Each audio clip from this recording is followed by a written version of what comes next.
Welcome back. Kamareddy జిల్లాలో కల్తీ కల్లు కల్లోలం సృష్టిస్తోంది. 3 రోజుల వ్యవధిలోనే బిర్కూర్, నస్రుల్లాబాద్, గాంధారి మండలాల్లో కల్తీ కల్లు తాగి 80 మంది అస్వస్థతకు గురయ్యారు. కల్తీ కల్లు తాగడం వల్ల నాలిక మొద్దుబారడం, కాళ్లు చేతులు వంకర్లు పోవడంతో పాటు వింతగా ప్రవర్తిస్తున్నారు. చెట్ల కల్లు కంటే మత్తు కల్లు అమ్మకాలే జోరుగా సాగుతున్నాయి.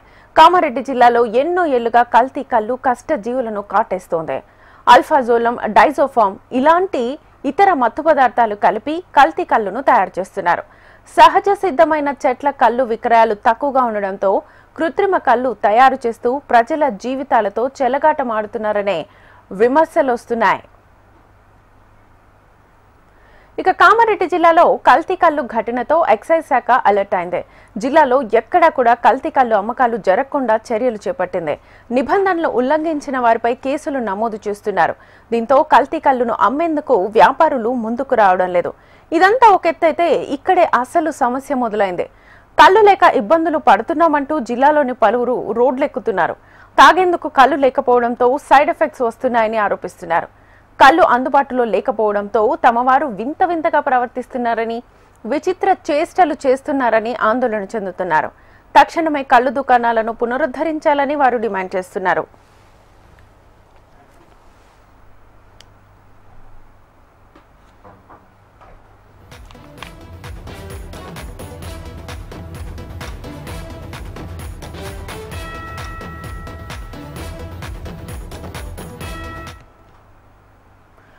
సో కామారెడ్డిలో కల్తీ కల్లు ఘటనను మనం చూసాము. ఈ కల్తీ కల్లు దుకాణాలను ఎప్పుడైతే బంద్ చేశారో, కల్లు దొరకట్లేదో అప్పటి నుంచి కల్లుకు అలవాటు పడ్డవారు వింతగా విచిత్రంగా ప్రవర్తిస్తూ రోడ్లెక్కుతున్నారు. కాళ్ళు చేతులు వంకర్లు పోతున్నాయి, విచిత్రంగా ప్రవర్తిస్తున్నారు అని చెప్పి ఇటు కుటుంబ సభ్యులు కూడా ఆందోళన వ్యక్తం చేస్తున్నారు. అండ్ చాలా మంది కల్లు దొరకక మాకు నిద్ర పట్టడం లేదు అని చెప్పి విచిత్రంగా బిహేవ్ చేయడం కూడా మనం చూసాం. అసలు ఎందుకు ఇలా బిహేవ్ చేశారు? అసలు నార్మల్ కల్లుకి ఇటు మత్తు కల్లు అంటే చెట్ల నుంచి వచ్చే కల్లు, తాటి కల్లు, ఈత కల్లు ఇలాంటివి మనం వింటూ ఉంటాము. అది ప్రాపర్గా రాకపోతే అందులో ఏదైనా మత్తు పదార్థాలు కలిపిన తర్వాత వచ్చే కల్లుకి ఏంటి డిఫరెన్స్? ఒకవేళ అది తీసుకుంటే అసలు మన బాడీలో వచ్చే చేంజెస్ ఏంటి? ఇలాంటి విషయాలకు సంబంధించి ఈరోజు మనం మాట్లాడదాం. సో మనతో పాటు డాక్టర్ ఆనంద్ కుమార్ గారు ప్రముఖ వైద్యులు జాయిన్ అయ్యారు. Good afternoon sir. సో అలాగే డాక్టర్ వెంకట సుబ్బయ్య గారు సైకియాట్రిస్ట్ జాయిన్ అయ్యారు. Good afternoon sir. అలాగే హరిదేవరాయ చౌదరి గారు ప్రముఖ వైద్యులు జాయిన్ అయ్యారు. గుడ్ ఆఫ్టర్నూన్ అందరికి. సో వెంకట సుబ్బయ్య గారు, మొదటగా మీతోనే స్టార్ట్ చేద్దాం. సో మైండ్ సెట్ అసలు ఎలా ఉంటుంది? వీళ్ళు ఒక్కసారి అడిక్ట్ అయితే ఇంతేనా? అంటే ఎందుకంటే చాలా మంది కళ్ళు ఆల్మోస్ట్ 30 ఏళ్ల నుంచి తాగుతున్నాం, ఇదే అలవాటు అయిపోయింది. ఒకవేళ ఇందులో కల్తీ ఉన్నా సరే మేము ఇదే తాగడానికి అలవాటు పడ్డామని వాళ్ళు చెప్తూ ఉన్నారు. సో ఎలా ఉంటుంది అసలు మైండ్ సెట్? ఇక్కడ మనం గమనించాల్సిన విషయం ఏంటంటే, ఆల్కహాల్ కానీ ఎనీ థాడీ, మనం లోకల్ ఆల్కహాల్స్ లేక థాడీని మనం ప్రాక్టీస్ చేస్తూ ఉంటాము. దాన్ని అడల్టరేటెడ్ అంటే దాంట్లో థాడీలో అడల్టరేటెడ్ ఎన్ని సబ్స్టెన్సెస్ మిక్స్ చేసి అమ్మడం ద్వారా దానివల్ల ఏమవుతుందంటే వ్యక్తుల్లో డిపెండెన్స్ లెవెల్ పెరుగుతూ వస్తుంది. దానికోసమే మానసిక కోణంలో చూస్తే వ్యక్తి 3 రకాలైనటువంటి డిపెండెన్స్ లెవెల్స్ ఉంటాయి. ఆల్కహాల్ ఆర్ థాడీ అబ్యూస్ అంటే అకేషనల్ గాను, తర్వాత ఎప్పుడు సందర్భం అనుగుణంగాను తాగడం జరుగుతుంది. రెండో విషయం ఏంటంటే తను డిపెండెన్సీ లెవెల్. మూడో విషయం అడిక్షన్ లెవెల్. క్రానిక్ గా మీరు చెప్పే విషయం ప్రకారం చూస్తే కొన్ని సంవత్సరాల నుంచి మేము థాడీని కంటిన్యూగా తాగుతూ ఉంటాము. 1 బాటిల్, 2 బాటిల్, 3 బాటిల్. ఈ విధంగా చూసుకుంటే వాళ్ళ యొక్క ఎవరైతే ఒక అడల్టరేటెడ్ థాడీస్ తాగుతూ పోతే వాళ్ళ యొక్క ఇంటాక్సికేషన్ లెవెల్స్ అనేది పెరుగుతాయి. అంటే తీసుకునే మోతాదు పెరుగుతూ వస్తుంది. మోతాదు పెంచుతూ పోతేనే వాళ్ళకి దాని యొక్క ఇంపాక్ట్ అనేది కనిపిస్తుంది. అంటే ఆ కిక్ అంటారు కదా, పబ్లిక్ లో ఉన్నటువంటి వెరీ పాపులర్ వర్డ్ కిక్ అని, ఆ కిక్ వస్తుంది అనమాట. ఏమవుతుంది సైకలాజికల్ గా అడల్టరేటెడ్ థాడీ తీసుకోవడం వల్ల మానసిక కోణంలో ఏమవుతుంది? ఫస్ట్ కన్ఫ్యూజన్ మొదలవుతుంది. అలాంటి రెగ్యులర్ గా టైమ్లీ తీసుకోకపోతే వాళ్ళల్లో ఇంపైర్మెంట్ ఆఫ్ జడ్జిమెంట్ కానీ, కొన్ని సందర్భాల్లో కోమాకి వెళ్ళడం కానీ, అలాగే వాళ్ళలో ఏమవుతుందంటే irritability, confusion, restlessness, hyper activity, decision అనేది ఎటువంటి పక్షంలో కూడా తీసుకోవాలి, ఇది తీసుకోకపోతే జీవితం లేదు అనేటువంటి ఎక్స్ట్రీమిటీ ఆఫ్ అనేది జరుగుతూ ఉంటుంది.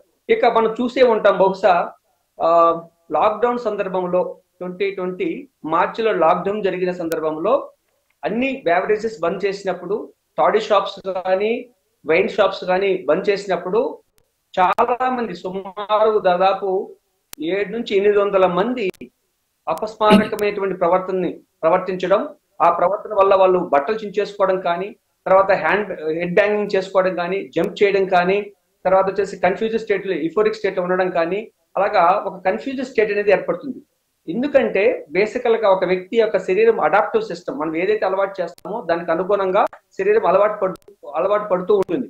అలవాటుని ఎప్పుడైతే మనం డిస్కంటిన్యూ చేస్తామో అప్పుడు వ్యక్తిలో జరిగేటువంటి మానసికమైన మార్పులు, కన్ఫ్యూజన్, డిసోరియంటేషన్, అలాగే జడ్జిమెంట్ ఇంపైర్మెంట్ కావడం కానీ, మూడ్ స్వింగ్స్ అంటే ఆలోచనలు కానీ ఎమోషన్స్ కానీ ఇన్స్టెబుల్ గా ఉండడం, ఇన్హిబిషన్ అంటే ఏది కరెక్ట్ ఏది రాంగు, ఏ సందర్భంలో ఎలా ప్రవర్తించాలి అనేటువంటి ఇన్హిబిషన్స్ లెవెల్స్ కూడా మారిపోవడం, జ్ఞాపక శక్తి, అటెన్షన్ కాన్సన్ట్రేషన్ అనేటువంటి యొక్క మానసిక కోణాల్లో కూడా మార్పు రావడం జరుగుతుంటది. కనుక ఈ యొక్క థాడీ లాంటిలో కూడా, అడల్టరేటెడ్ థాడీలో కూడా ఏం జరుగుతుందంటే అక్కడ కొన్ని రకాలైన సబ్స్టెన్సెస్ ని మిక్స్ చేసి అమ్మడం ద్వారా వ్యక్తిలో డిపెండెన్స్ తొందరగా డెవలప్ అవుతుంది. ఆ డిపెండెన్స్ లెవెల్ ఏర్పడిన తర్వాత ఆ వ్యక్తి ఆ స్థాయికి అటువంటి ఆల్కహాల్ తీసుకోకపోతే, ఆ థాడీ తీసుకోకపోతే ఈ రకమైనటువంటి కాగ్నిటివ్ చేంజెస్ వస్తాయండి. ఓకే, అంటే మీరు చెప్తున్నట్లుగా ఇది మైండ్ మీద ప్రభావం చూపిస్తుంది. ఒకటి సెల్ఫ్ హార్మ్, లేకపోతే పక్కన వాళ్ళని కూడా గాయపరచడము, ఈ రెండు మనం చూస్తూ ఉంటాం కదా. అసలు ఇందులో కలిపే డ్రగ్స్ అంటే మత్తు పదార్థాలు ఉంటాయి కదా, కొన్ని అమ్మోనియా, తర్వాత సోడా యాష్ అని, కుంకుడుకాయ రసం అనేదో కలుపుతుంటారు. ఇంకా ఎలాంటి పదార్థాలు కలుపుతారు అసలు దీంట్లో? బేసికల్ గా డైజోఫామ్ కలుపుతున్నారు అనేది చాలా మంది కూడా పేషెంట్లు మమ్మల్ని కలిసినప్పుడు మేము చూసామండి, కొందరి నుంచి మేము తెలుసుకున్నామని కూడా చెప్తూ ఉంటారు. కొన్ని ఎక్స్పైర్ డేటెడ్ మెడిసిన్స్ కూడా కలుపుతున్నారని కూడా చెప్తూ ఉంటారు. అంటే వాళ్ళలో కొంచెం అంటే ఏదైతే సబ్స్టెన్స్ అనేది ఇంటాక్సికేషన్ లెవెల్ పెంచుతుందో, అంటే ఇదే కలుపుతారనేది మనం సరైనటువంటి రీసెర్చ్ ఎవిడెన్స్ మన దగ్గర లేదు. కానీ పేషెంట్స్ ఇన్ఫార్మెంట్స్, పేషెంట్స్ చెప్పినటువంటి విషయాలు ఆధారంగా చేసుకుంటే డైజోఫామ్ లాంటి టాబ్లెట్స్ ఎక్కువ కలుపుతారు, మత్తు ఇచ్చేటువంటి టాబ్లెట్స్ ఎక్కువ కలుపుతారు అనేది చెప్తూ ఉంటారు. ఉదాహరణకు చూడండి, ఒక వ్యక్తి మత్తునిచ్చేటువంటి సబ్స్టెన్స్ ఎక్కువ తీసుకోవడం వల్ల, లాంగ్ టైం ఎక్కువ తీసుకోవడం వల్ల వాళ్ళలో పర్సనాలిటీ చేంజ్, మొత్తంలో చేంజెస్ వస్తాయి.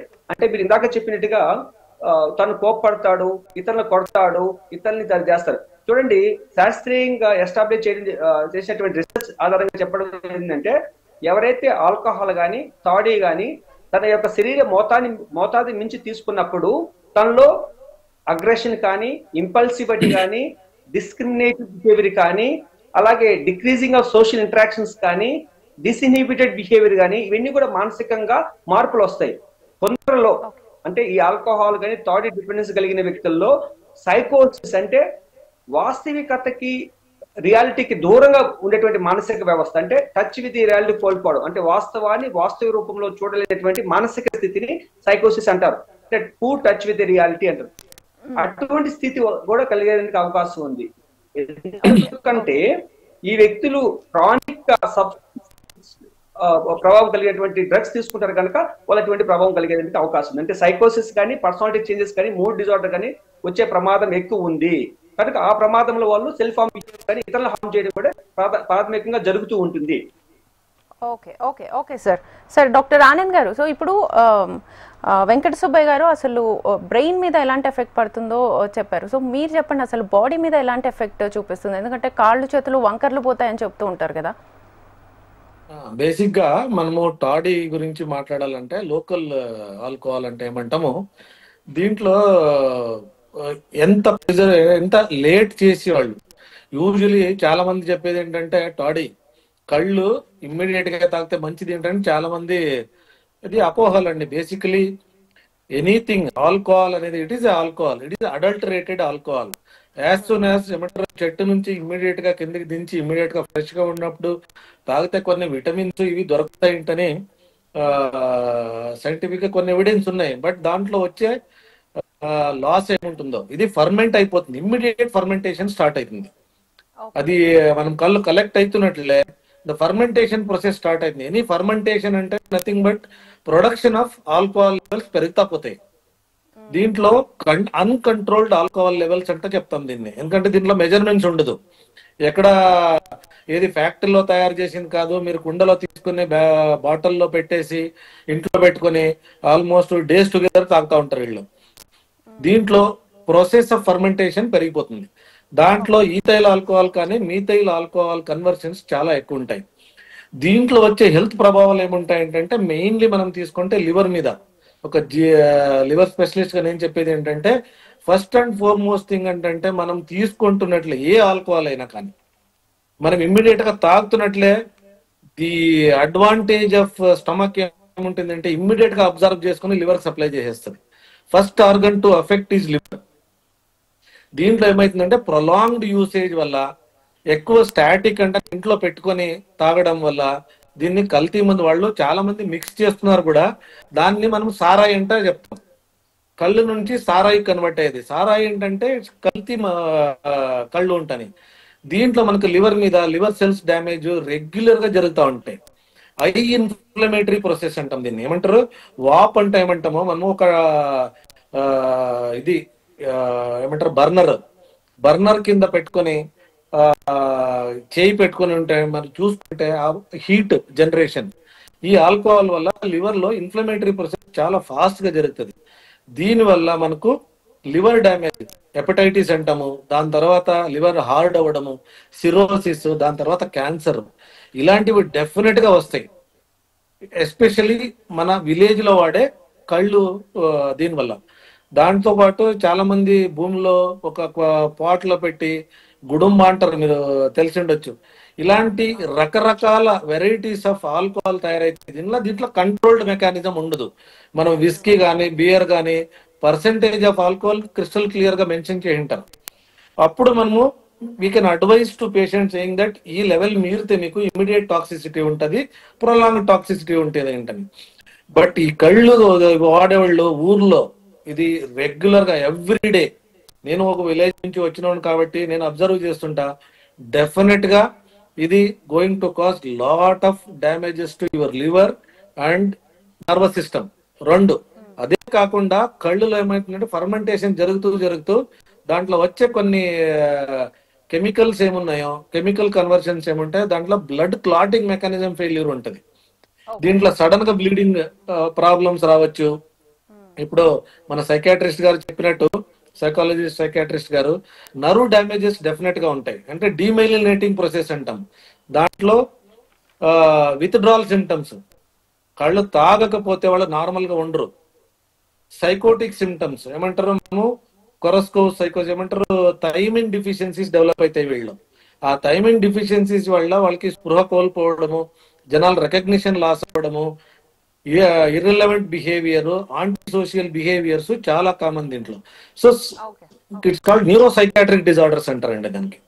సో మెయిన్లీ నేను చెప్పాలంటే లివర్ డ్యామేజ్. ఓకే, ఇటు బాడీతో పాటు ఫస్ట్ మైండ్ ఎఫెక్ట్ అవుతుంది, దాంతో పాటు బాడీ ఎఫెక్ట్ అవుతుంది. ఓకే ఆనంద్ గారు. So doctor హరిదేవరాయ్ Chowdary garu, so ఇప్పుడు ఈ డాక్టర్స్ చెప్పిందంతా మనం విన్నాం సార్. కాకపోతే ఇక్కడ మైండ్ మీద ఎఫెక్ట్ చూపిస్తుంది అని తెలిసినా, బాడీ మీద ఎఫెక్ట్ చూపిస్తుంది అని తెలిసినా దానికి మేము అడిక్ట్ అయిపోయాము, అది లేకపోతే మాకు నిద్ర రాదు అని ఒక ఫిక్స్ అయిపోయి దాన్ని తీసుకునే వాళ్ళు ఉంటారు. కొంతమంది డిఅడిక్షన్ సెంటర్స్తో, రీహాబిటేషన్ సెంటర్స్కో వెళ్ళాలి, మేము ఈ అలవాటును మానుకోవాలి అని అనుకుంటూ ఉంటారు. సో ఈ నేపథ్యంలో అసలు తాగకూడదు అని డిసైడ్ అయిన వాళ్ళకి ఎలాంటి ట్రీట్మెంట్ ఇస్తారు? లేదు మేము తాగుతాము అయినా సరే మేము తగ్గించుకోకూడదు అనుకున్న వాళ్ళకి తెలియకుండా ఎలాంటి ట్రీట్మెంట్స్ ఇస్తారు?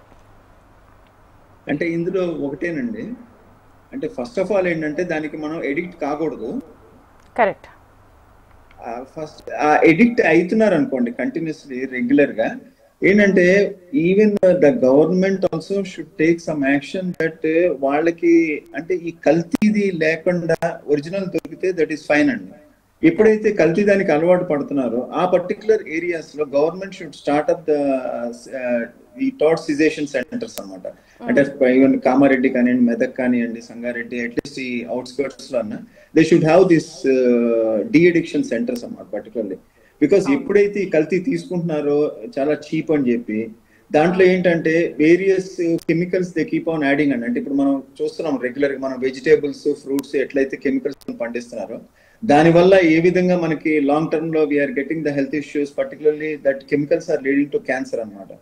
అట్లానే ఈ కల్తీ కళ్ళుతో కూడా ఏమైందంటే it will show the immediate effect where sometimes they add the spirit also in that. So దానివల్ల ఏమైందంటే particularly it will effect the liver and the kidneys and the neurological system is affected అనమాట. So దానివల్ల ఏమైందంటే వాళ్ళకి sudden గా ఆ neurological system damage తోని they don't know what they are doing. So immediately they should consult the near by physician, hospital admit అయ్యి దానికి they should undergo the proper line of treatment. అట్లా కాకుండా వాళ్ళకి ఏంటంటే అక్కడ ఇమీడియట్ ప్రైమరీ హెల్త్ సెంటర్స్ లేవు అనుకోండి, then that might lead to even serious condition also. So particularly ఏంటంటే వీళ్ళకి they need the de addiction centres and at least the health care people particularly in that villages they should guide these people అనమాట. అంటే ఈ కల్తీ కళ్ళు తాగొద్దు, దీనివల్ల మీకు ఏ విధంగా హెల్త్ ఎఫెక్ట్స్ వస్తాయి, దీనివల్ల మీ ఫ్యామిలీ ఏ విధంగా దెబ్బతింటది. సో వీటన్నిటిని వాళ్ళు కన్సిడర్ చేసుకుంటూ they should keep updating the things. అంటే ఎవరైతే రెగ్యులర్ కంటిన్యూస్ ఎఫెక్ట్ అవుతున్నారో వాళ్ళకి మాత్రం ఇమీడియట్ గా they should be taken over to the near by de addiction centre అన్నమాట. This is very important. చెప్పినట్టుగా ఇది ఎంత వరకు ఎఫెక్ట్ చూపిస్తుంది డి అడిక్షన్ సెంటర్స్?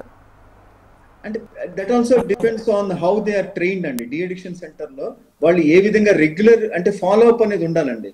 అంటే వాళ్ళు మారుతున్నారా లేదా. ఇప్పుడు సపోజ్ మనం ఏం చేస్తాం, టొబాకో ఉందండి, టొబాకోకి అలవాటు అవుతున్నారు అనుకోండి, మనం ఏం చేస్తామంటే వాళ్ళకి డి అడిక్షన్ లో యాంటీ టొబాకో గమ్స్ కానీ అవి నికోటైన్ టాబ్లెట్స్ ఇట్లా చప్పరిస్తూ అవి విధంగా చేస్తుంటాం అన్నమాట. అట్లా దీనికి కూడా ఏంటంటే వాళ్ళకి ఏ విధంగా దానికి వాళ్ళు ఆ పర్టికులర్ దానికి వెళ్ళకుండా ఉంటారో ఆ విధమైన మెటీరియల్ వీళ్ళకి అందజేస్తూ రెగ్యులర్ గా ప్లస్ ఫాలో అప్ చేస్తుంటారు. That is very important. అంటే వాళ్ళ ఫ్యామిలీ మెంబర్స్ ఎవరైనా సరే వీళ్ళని రెగ్యులర్ గా తీసుకొచ్చి అది ఫాలో అప్ చేస్తుంటే సో దట్ స్లోగా వాళ్ళు చేంజ్ అవుతుంటారండి. ఎవ్రీ వన్ విల్ చేంజ్ అండి. Only one thing is proper motivation is required for that part. అంటే ఇది తీసుకుంటుంటే ఇది నీ ఫ్యామిలీ ఏ విధంగా ఎఫెక్ట్ అవుతుంది, ఆ ఫ్యామిలీలో అంటే వైఫ్, చిల్డ్రన్, పేరెంట్స్ వీళ్ళందరూ ఏ విధంగా ఎఫెక్ట్ అవుతున్నారు. సో అది వాళ్ళకి రెగ్యులర్ గా కౌన్సిలింగ్ అనేది ఇస్తుంటే మాత్రం, అంటే ఇందాక సైకియాట్రీ డాక్టర్ గారు కూడా చెప్పారు, సో ఏ విధంగా వాళ్ళకి రెగ్యులర్ కౌన్సిలింగ్ అనేది ఇస్తుంటే మాత్రం definitely they can come up to a better level అండి. That is very important. అంటే ఇప్పుడు మీరు అన్నట్లుగా ఓకే డి అడిక్షన్ సెంటర్స్ కి వచ్చే వాళ్ళు పర్లేదు, బట్ ఫ్యామిలీ మెంబర్స్ తీసుకొస్తుంటారు. అంటే వీళ్ళకి డి అడిక్షన్ సెంటర్స్ కి రావడానికి ఒప్పుకోవట్లేదు, బట్ మాకు తగ్గించాలి అని చెప్పి అడుగుతుంటారు కదా, వాళ్ళకు తెలియకుండా ఏమైనా మెడిసిన్స్ ఉన్నాయా, అలా ఏమైనా ఉన్నాయా అసలు? అంటే మెడిసిన్స్ అంటేనండి, మెడిసిన్స్ ఏంటంటే వాళ్ళకి అది లాంగ్ టర్మ్ మళ్ళీ అది హ్యాబిచువల్ అయినా కూడా కష్టమేనండి. So better is to undergo counselling అండి. Counselling is very important. అంటే అట్లీస్ట్ ఇప్పుడు సపోజ్ పెద్దవాళ్ళు కానీ ఎవరైనా సరే వాళ్ళకి రెగ్యులర్ కౌన్సిలింగ్ అనేది ఇస్తుంటే అది చాలా బెటర్. ఫస్ట్ ఆఫ్ ఆల్ ఏంటంటే government should take proper action not to get this supply of this కల్తీ కళ్ళు అన్నమాట. ఆ కల్తీ కళ్ళు దొరకకుండా అది మాత్రం అది ఎక్కడ జరగకుండా దాన్ని ఫస్ట్ వాళ్ళు కంట్రోల్ చేయాలండి. ఎవరైతే దాన్ని అమ్ముతున్నారో వాళ్ళ మీద సీరియస్ యాక్షన్ తీసుకొని వాళ్ళకి అంటే వాళ్ళు జైలు పాలవుతారు. ఈ విధంగా వాళ్ళని అమ్మే వాళ్ళని కూడా మనము గవర్నమెంట్ సివియర్ గా వాళ్ళని కానీ కంట్రోల్ చేస్తే మాత్రం డెఫినెట్లీ వీళ్ళు కూడా ఆటోమేటిక్ కంట్రోల్ అవుతారండి. సో ఫస్ట్ థింగ్ ఏంటంటే మన source of getting that material to be control, that one. ఆ ఎక్కడైతే కల్తీ కళ్ళు దొరుకుతుందన్నారో ఇమీడియట్ యాక్షన్ గా తీసుకుంటే then these people can be controlled. And వీళ్ళు ఏంటంటే then definitely they will go for original ఏదైతే దొరుకుతుందో దానికి వెళ్తుంటారు, కొంచెం కాస్ట్లీ అయినా సరే. ఎప్పుడైతే చీప్ గా అది దొరుకుతుంది అంటారో సో ఈ దీనికి ఎడిక్టివ్ అయిన వాళ్ళని మనం కంట్రోల్ చేయడం కష్టమైంది. ఈవెన్ ఫ్యామిలీ మెంబర్స్ కూడా వాళ్ళని కంట్రోల్ చేయడం చాలా కష్టమైంది అనమాట. సో పర్టికులర్లీ ఏంటి ఇప్పుడు మనం చూస్తున్నామండి, ఈవెన్ ఇక్కడ మన సిటీస్ లో కూడా చూస్తున్నాము ఏంటంటే people are getting addicted to even tobacco at higher level. Even ఆడవాళ్ళు కూడా స్మోకింగ్ చేస్తున్నారు, ఈ సాఫ్ట్వేర్ జాబ్స్ వాళ్ళు కానీ వీళ్ళు కానీ, because of the stress or it might be any reason. But ఏంటంటే దానివల్ల హార్మ్ఫుల్ ఎఫెక్ట్స్ అనేది వాళ్ళకి తెలియదు. So at least they should B proper guidance from the media ద్వారా కానీ ఫ్రమ్ ద గవర్నమెంట్ ద్వారా కానీ ఈ టొబాకో అనేది మాత్రం హెల్త్ వైజ్ ఎంత ఎఫెక్ట్ చేసింది, ఏ విధంగా it will damage the health అనేది అది తెలుసుకోవాలండి. అంటే వీ నో ఇప్పుడు మనం నార్మల్ పొల్యూషన్ లో చూస్తున్నాము, noise pollution, sound pollution and these different types of pollutions. అట్లానే సెల్ఫ్ పొల్యూషన్ అని first thing what we say about in the self pollution is the damage by the tobacco అన్నమాట.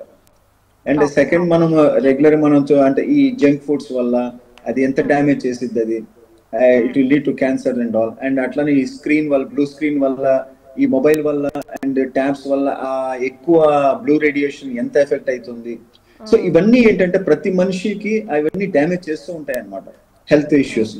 So వీటన్నిటికీ కూడా they should be motivated. అంటే these people require regular health education. So మనకేంటంటే even the media ద్వారా కానీ లేకపోతే posters ద్వారా కానీ stop this tobacco and also ఈ కల్తీ కళ్ళు. ఇప్పుడు విలేజెస్ లో కూడా కామారెడ్డి అంటున్నారు, మెదక్ అంటున్నారు, అక్కడ కూడా they should make the posters. ఈ కల్తీ కళ్ళు వల్ల ఏ విధంగా దెబ్బతింటున్నారు, వాళ్ళ వల్ల ఫ్యామిలీస్ ఏ విధంగా దెబ్బతింటున్నాయి అనేది పోస్టర్స్ ద్వారా మీడియా ద్వారా వాళ్ళకి పబ్లిక్ తెలియజేస్తూ ఉండాలండి.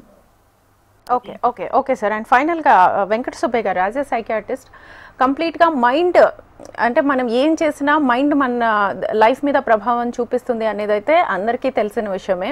ఆ మైండ్ని కంట్రోల్ చేసుకోవాలి అనేది వాళ్ళ చేతుల్లో లేదు, మేము ఆల్రెడీ అడిక్ట్ అయిపోయామని చెప్తుంటారు. అండ్ కౌన్సిలింగ్లో భాగంగా ఫస్ట్ మైండ్ని కంట్రోల్లోకి తీసుకోవడానికి అసలు ఏం చేస్తారు మీరు? ఇక్కడ మనం గమనించాల్సిన విషయాలు ఏంటంటే అండి, ఇప్పుడు ఎవరైనా తాడి కానీ ఎనీ సబ్స్టెన్సెస్, ఇన్ ఆల్కహాల్ కానీ డ్రగ్స్ కానీ, ఫస్ట్ సెల్ఫ్ యాక్సెప్టెన్సీ రావాలి.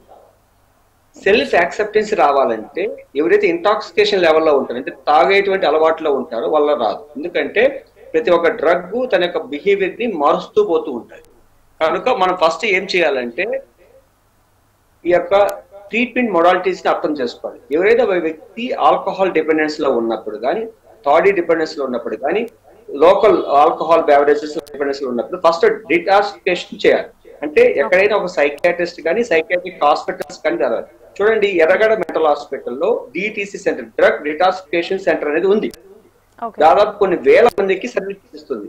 దాన్ని గుర్తించి అక్కడికి వస్తే ఫస్ట్ ఆ వ్యక్తికి వారం 15 రోజుల మధ్యలో డిటాక్సిఫికేషన్ చేస్తారు. అంటే ప్రాథమికంగా శరీరంలో ఉన్నటువంటి యొక్క ఆల్కహాల్ యొక్క లెవెల్ ని తగ్గిస్తుంది. ఎప్పుడైతే డిటాక్సిఫికేషన్ అయిపోతుందో రిహాబిలిటేషన్ చేయాలి. రిహాబిలిటేషన్ ఎవరి పర్యవేక్షణ జరగాలి? ఇక్కడ చాలా సెంటర్లు మనం గమనించగలిగితే హైదరాబాద్ లోనే దాదాపు కొన్ని వందల సెంటర్లు ఉన్నాయి. కానీ లీగల్ రికగ్నైజ్డా, గవర్నమెంట్ పర్మిటెడా అంటే కాదు. కానీ అటువంటి పర్మిట్ సెంటర్లు అంటే ఎవరైతే ఆ రిహాబిలిటేషన్ సెంటర్ లో ఒక qualified psychiatrist, clinical psychologist, rehabilitation professional ఉన్న దగ్గరికి వెళ్ళి అక్కడ కానీ డిటాక్సిఫికేషన్ అయిపోయిన తర్వాత రిహాబిలిటేషన్ చేయాలి. రిహాబిలిటేషన్ ప్రాసెస్ ఏంటంటే లైఫ్ స్కిల్ ట్రైనింగ్ ఇస్తారండి. అంటే ఉదయం నిద్ర లేచినప్పటి నుంచి నిద్రపోయేంత వరకు తన యొక్క జీవన ప్రమాణ స్థితిని మార్చుతారు. దాంట్లో క్లినికల్ సైకాలజిస్ట్ యొక్క motivational enhancement therapy, immediate motivational enhancement therapy ఏంటంటే వ్యక్తి యొక్క భావోద్వేగాలని, ఎమోషన్స్ ని, తనకి తాగడానికి కారణభూతమైనటువంటి పరిస్థితుల్ని అవగతం చేసుకొని ఆ పరిస్థితులకు తన యొక్క భాగస్వామి ఏంటని తెలిసి తనకి ఎక్స్ప్లెయిన్ చేయడం జరుగుతుంది. అలాగే 12 స్టెప్ ప్రోగ్రామ్ అని, 12 స్టెప్ కాగ్నిటివ్ థెరపీ అంటారు. 12 స్టెప్ కాగ్నిటివ్ థెరపీ అంటే తనలో ఉన్నటువంటి మార్పు చెందాలనేటువంటి భావాన్ని అభివృద్ధి పరిచే దానికోసం తనలో మార్పు తీసుకొచ్చే విధంగా క్లినికల్ సైకాలజిస్ట్ ఎక్స్పర్ట్ కనుక వాళ్ళు కౌన్సిలింగ్, ఇండివిజువల్ కౌన్సిలింగ్ ఇవ్వడం జరుగుతుంది. ఇండివిజువల్ కౌన్సిలింగ్ తర్వాత ఒకే రకమైనటువంటి డయాగ్నోసిస్ కలిగినటువంటి వ్యక్తుల్ని ఒక గ్రూప్ గా, ఒక 8 మందిని ఒక గ్రూప్ గా తయారు చేసి గ్రూప్ థెరపీ ఇవ్వడం జరుగుతుంది. అంటే గ్రూప్ థెరపీ అంటే సెల్ఫ్ యాక్సెప్టెన్స్ పెరుగుతూ ఉంటుంది, నేను మారాలి అని. అలాగే నెక్స్ట్ లెవెల్ థెరపీస్ అంటే ఫ్యామిలీ థెరపీస్. ఫ్యామిలీని కూడా ఇన్వాల్వ్ చేసి తన యొక్క ఆల్కహాల్ వల్ల ఎంత ప్రమాదం జరుగుతుందో చెప్పడం జరుగుతుంది. ఇక సింపుల్ మీకు ఒక చిన్న ఎగ్జాంపుల్ చెప్పదలుచుకునే విషయం ఏంటంటే, పబ్లిక్ అంతా కూడా తెలుసుకోవాల్సిన విషయం ఏంటంటే, మన తమిళనాడులో 2000 సంవత్సరంలో ఒక రీసెర్చ్ స్టడీ చేయడం జరిగింది. ఏంటంటే రీసెర్చ్ స్టడీ 100 మంది ముందు తాగేటువంటి భార్యలు ఒపీనియన్ తీసుకున్నారు. భార్యలు చెప్పిన ఒపీనియన్ అంటే, ఈ తాగుపోతే భర్త రోజు తాగి వచ్చి జీవితాన్ని దుర్బలం చేసేదని బదులు చస్తే ప్రశాంతంగా ఉంటాము, 4 నెలలు వెయిట్ చేసి వదిలేస్తామనేటువంటి భావనకు వచ్చి, అంటే ఒక తాగుబోడు తత్వం కలిగినటువంటి భర్త తను శరీరాన్ని, మనసును, సమాజాన్ని పూర్తిగా ఇచ్చిన పరిచే విధంగా ఉంటాడు. అంటే ఒక భార్యకి అంత ఒపీనియన్ వచ్చిందంటే దాన్ని బట్టి ఒక తాగుబోతు తత్వం ఎంత సివియర్ అయింది మీరు అర్థం చేసుకోవాలి. దాని గురించి కౌన్సిలింగ్ చేయడము, చేయడం జరుగుతుంది. ఇలా చేస్తే మార్పు చెందడం అనేది సహజంగా వస్తుందండి, అది సాధ్యపడుతుంది కూడా. Okay okay sir, okay. Thank you Venkata Subbaiah garu, thank you so much Anand garu, thank you so much హైదేవరాయ చౌదరి గారు. సో మొత్తానికైతే కల్తీ కళ్ళు తాగి మైండ్ మీద, బాడీ మీద ఎలాంటి ఎఫెక్ట్ పడుతుందో తెలిసినా కూడా దానికి అడిక్ట్ అయిపోయిన వాళ్ళు చాలామంది ఉంటారు. కొంతమంది ఒప్పుకొని డి అడిక్షన్ సెంటర్లో జాయిన్ అయినా కూడా కొంతమంది ఒప్పుకోకుండా ఇలా ఇందాక డాక్టర్స్ చెప్పినట్టుగా వాళ్ళ బాడీ శరీరాన్ని వాళ్ళ మైండ్ని పాడు చేసుకోవడం కాకుండా ఇటు సమాజాన్ని కూడా పాడు చేస్తున్నారు అనేదైతే ఖచ్చితంగా తెలుస్తుంది. So out of the box మనం ఆలోచిస్తే కల్తీ కళ్ళు అనేది, ఇప్పుడు కళ్ళు ప్రొడక్షన్ అయితే తక్కువ ఉంది, కళ్ళు తాగే వాళ్ళైతే ఎక్కువ ఉన్నారు. సో దీని మీద అంటే కల్తీ కళ్ళు అయితే వస్తుంది అనేది అయితే తెలిసిపోయింది కాబట్టి దీని మీద ఎక్సైజ్ శాఖ అధికారులు అయితే కఠిన చర్యలు తీసుకోవాలని చెప్పేసి పలువురు కోరుతున్నారు. ఇది వాళ్ళ special debate. Keep watching HM.